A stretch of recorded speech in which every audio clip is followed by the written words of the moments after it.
It is October 10th, 2021. I've been restoring this landscape for 5 years now, 5 full years, going into a 6th year. A lot of things are starting to get mature.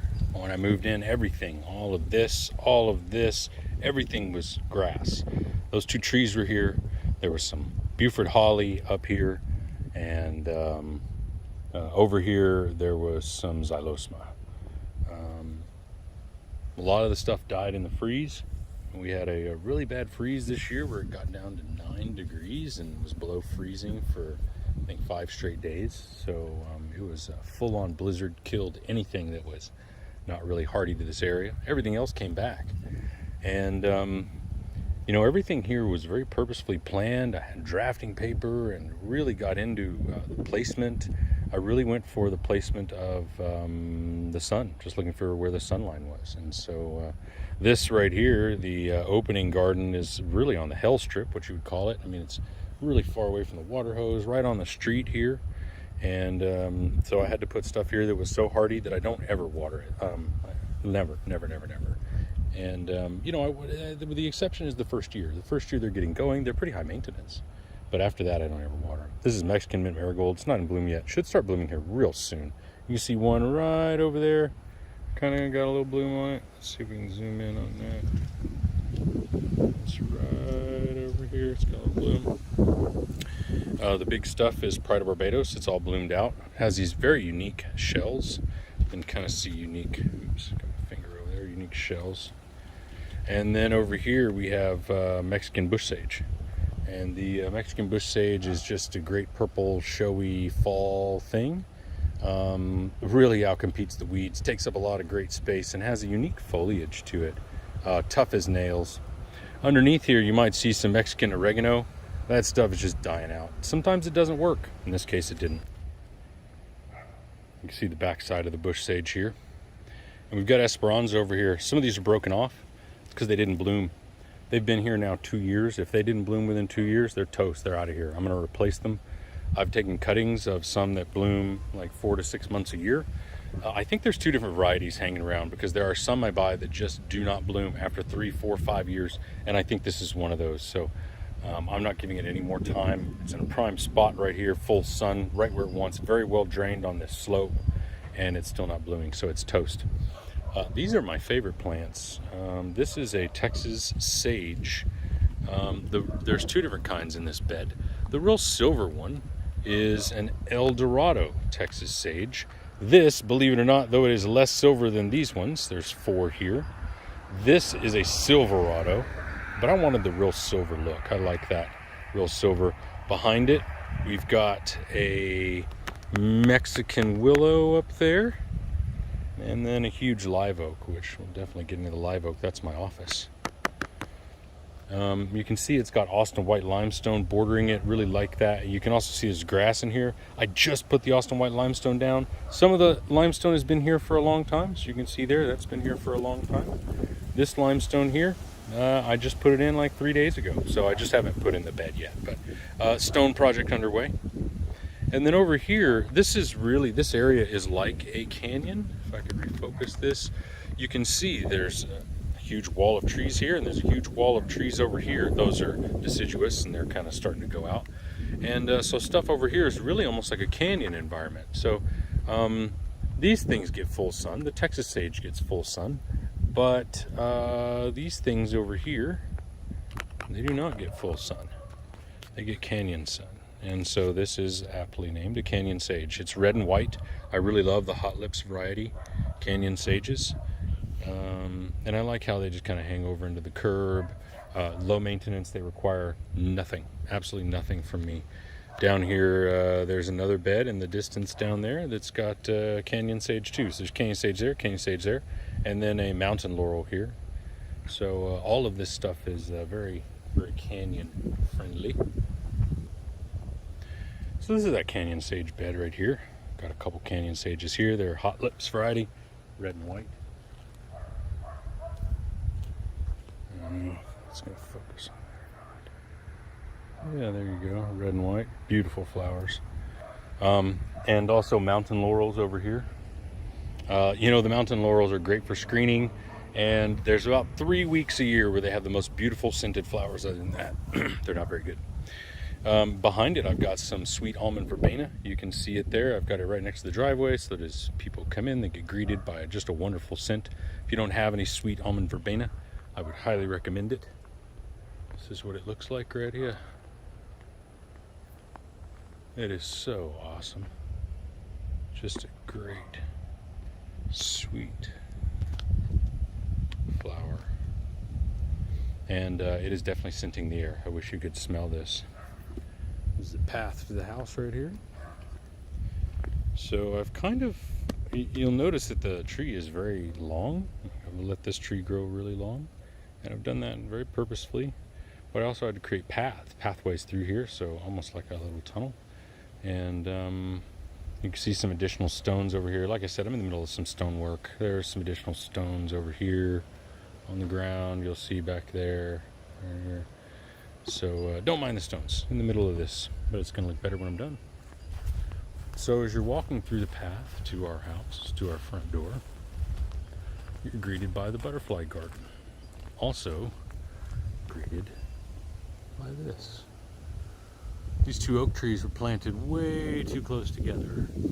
So I took the branches, all the dead branches, and I hollowed it out pretty much. Just kind of took all the dead branches out, a little bit of branches inside. And you can see underneath it, it's beautiful. Now look at this. It's absolutely beautiful.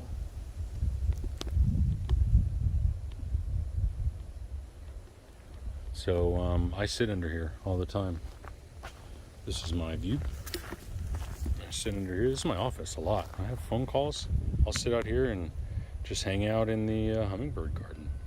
Got a great hummingbird garden out here. I can watch those guys do aerial battle, which is a lot of fun. So, yeah. So this garden here is two gardens, really. There's one garden for people on the street, and then there's one garden for people who come to the house. This is the front.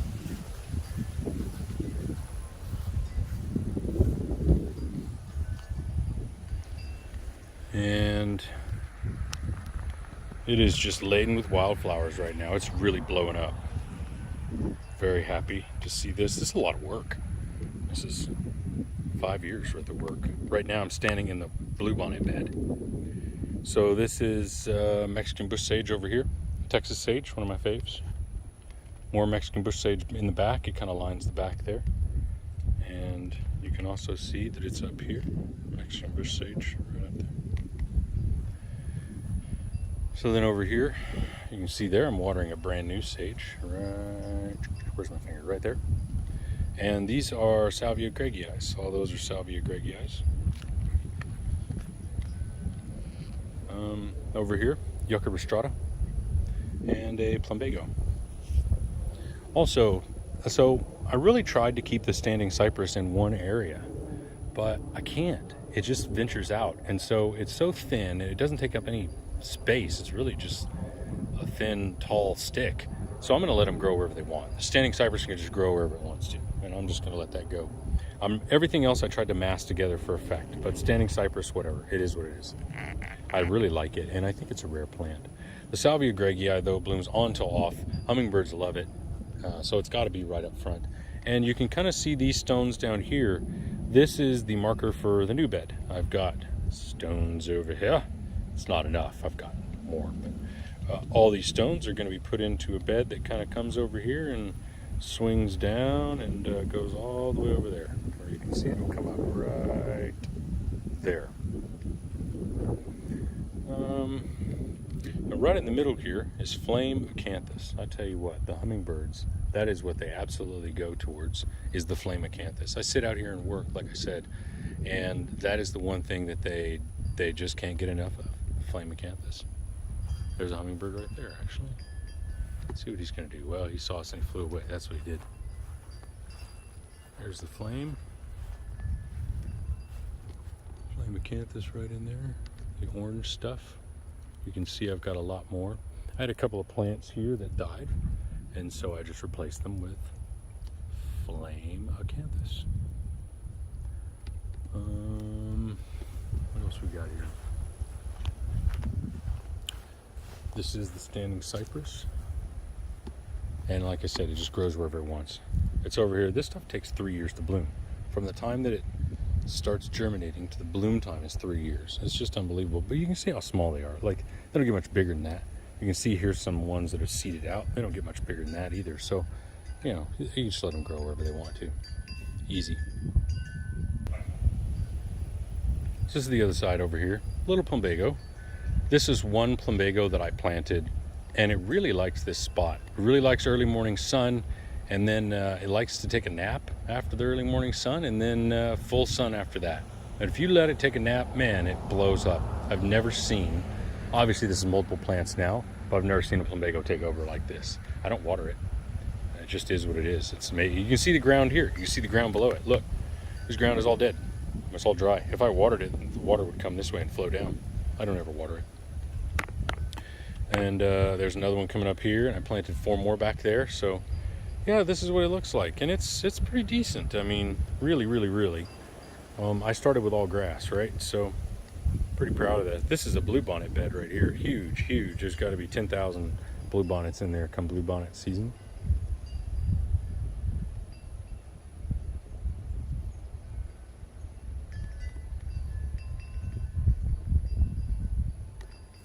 All the way around to the beautyberry in the back.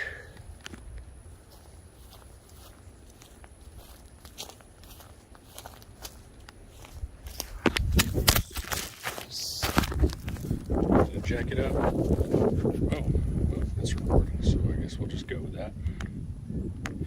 So this is a screen.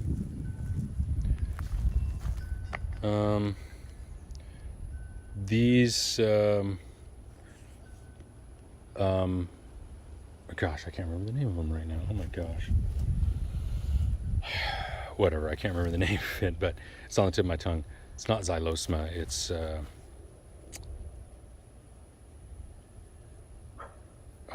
anyway. These 4 things are going to get pretty large here. They're going to be a little bit of a screen. Got an Eve's necklace over here. And so these 4 things are spaced in such a way, you see the space between there, that there'll be a gap so that I can come through to visit my neighbor after this gets kind of big. So we'll have a little space to communicate there. It won't be like a solid hedgerow. So this is the back side of the plumbago and stuff. There was a huge shrub, 3 huge shrubs here, and they all died. They were planted before I got here. They all died. So I'm turning this into a plumbago bed. There's the other plumbagos over here.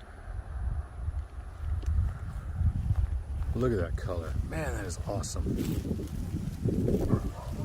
We got all the mountain or Mexican bush sage there, the orange of the flame acanthus, the mystic spires sage right here. All of this is mystic spire sage. A lot of it died in the freeze, and so these ones I came a little too high.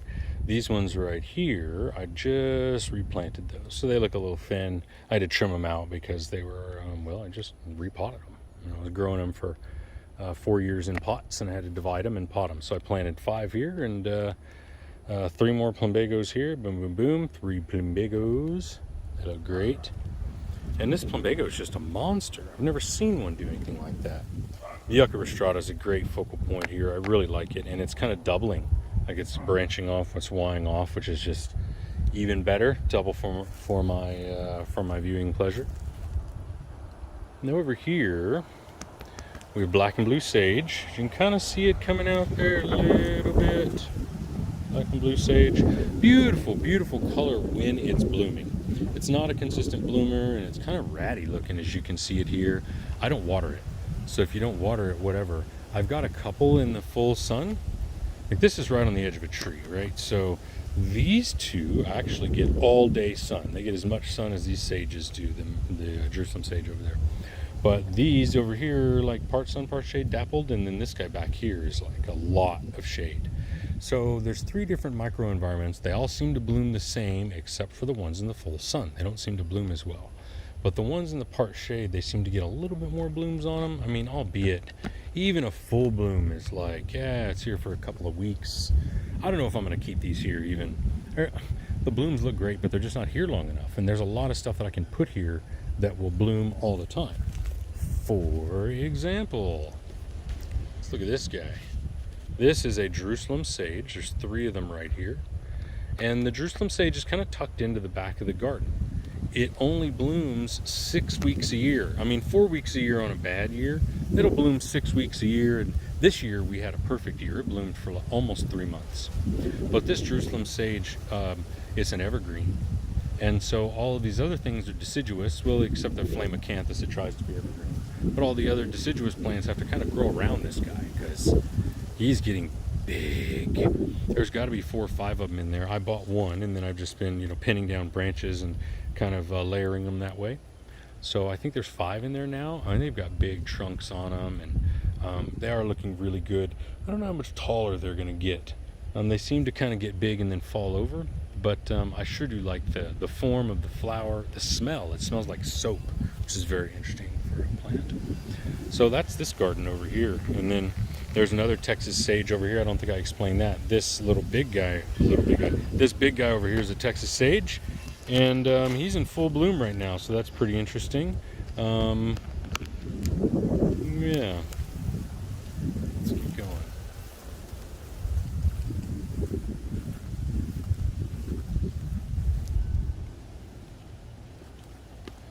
This is Sabal minor, dwarf palmetto.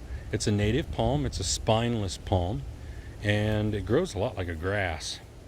Dwarf palmetto here, dwarf palmetto back there. And this bird bath marks a burial. We have buried our dogs here in this spot right here, and we're just kind of marking their burial. So that's how we mark it. I planted a Mexican white oak, the only one on the property, and it kind of marks the grave as well. So we've got 3 Sabal minors and a Mexican white oak marking the grave. Now over here we have white mistflower, also called fragrant mistflower, eupatorium, I think, something like that. This stuff is way overrated. Again, it only blooms 3 weeks out of the year. It's never in bloom. The scent, people just rave about the scent. I think it smells like urine, personally. I'm going to give it maybe 2 more years to see if it changes as it matures, because it's only a 3rd year. It's in its 3rd year right now, so I'll give it till 5 years. Maybe the scent will change as it matures, or maybe it'll bloom a little bit longer, even a couple weeks longer. Like a 5-week bloom, I'd be okay with that.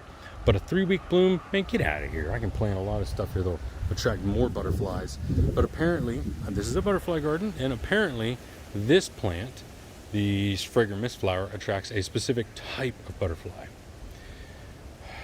So there you go. That's the reason it's here. Looking down here, we have succulents.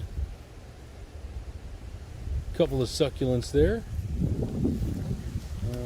Over here, a couple of hanging out sedums. I don't even know what they are, but they're cool succulents. And that's yarrow. It's a 1st-year yarrow, so it's done really well. I pinned down as many branches as I could, and there's about 5 of them growing there now. And I don't know, it's a wildflower. It's supposed to grow on its own, so we're going to wait and see. But that's yarrow. This is the path. The girls, my kids, walk up and down this path every day. You can see the water hose water, don't they? Going up and down this path every day. That's the reason I put it this shape in this direction. I watched them for the 1st year before I put in this landscape. I really watched people to see how they interacted with the property. Well, they came in a path straight, so I just kind of made them walk through the garden a little bit. Just made a little curve to it, made them walk through the garden. Up here, right up front, I put Pride of Barbados, everybody's favorite. I mean, who doesn't love Pride of Barbados? This stuff is just awesome. Love that stuff. All of its orange flowers are just very unique, and even the seed pods, they kind of get this unique twist to them.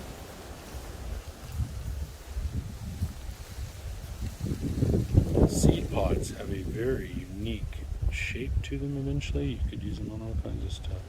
Anyway, Another succulent right here on the corners. On the corners of my landscape, instead of making a perfect corner, because these are bricks from a quarry, right? Like they're not perfectly NASA spec engineered bricks. You can kind of see them here. They're uneven widths and heights and everything, right? So on the corners, I like to put shapes so that the corner is a non-issue, because the shape is blurring out the corner. The lines go here and the lines go here, and there's the shape. Kind of like what I did here. Not kind of like, exactly what I did here. And that's what I like to do on all the corners, actually.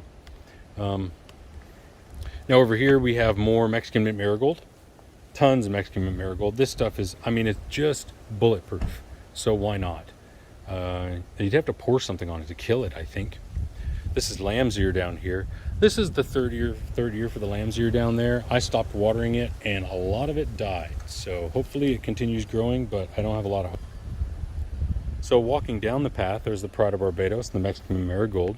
I needed a ground cover here because there were little weeds, like just frustrating me, little grasses and stuff getting in here. So for the ground cover, I used plumbago. I mean, plumbago will get pretty tall and it really likes the shade it's getting here. Doesn't require any water, just like the Esperanza and the Pride of Barbados. Speaking of Esperanza, this is one of those examples of an Esperanza that has not bloomed. This Esperanza is going to get killed this year. I am tired of this. It's been here 3 years. There has not been a single bloom on this plant. It's dead. I'm cutting it out. I've got others that are cuttings that are growing that are looking just fine. So Mexican mint marigold is really going to dominate the border here in about a month. It's going to start blooming, I think. And that's a first year plant, that's a second year plant. And when they get big, I mean, they're all just going to fall. They'll be huge. So those are first year, second year plants. You can see the blue of the plumbago over there, and that really looks awesome. I also love the tropical sage, the Salvia coccinea over here is really quite special. This stuff will grow sun or shade, and it blooms. I mean, just these little red flowers, you can't even really see them, but my goodness, they are plentiful. And it seeds out for you. I planted like, I don't know, 17 of them over here several years ago, and look, I've probably got like 25, 30 of them now. They're all starting to bloom right now. They really look nice against the blue and the yellow of the plumbago and the Esperanza. Also down here, almost done with this front garden, we have oxblood daisy. The oxblood daisy is a really finicky bloomer. It's a bulb. This year it had the worst showing I've ever seen. It only bloomed for a week, and it bloomed about a month and a half late. So I am convinced that the oxblood daisy blooms after a large rain. And our large rain, we had a big gap where we didn't have any rain. So I'm kind of convinced that's what that was. So over here, you see my bench. There's the bench where I sit all the time. A little bit of a cedar tree root there. Kind of see the tunnel here that we've got going on. It's nice. And if I'm not talking, it's so peaceful. Just check that out.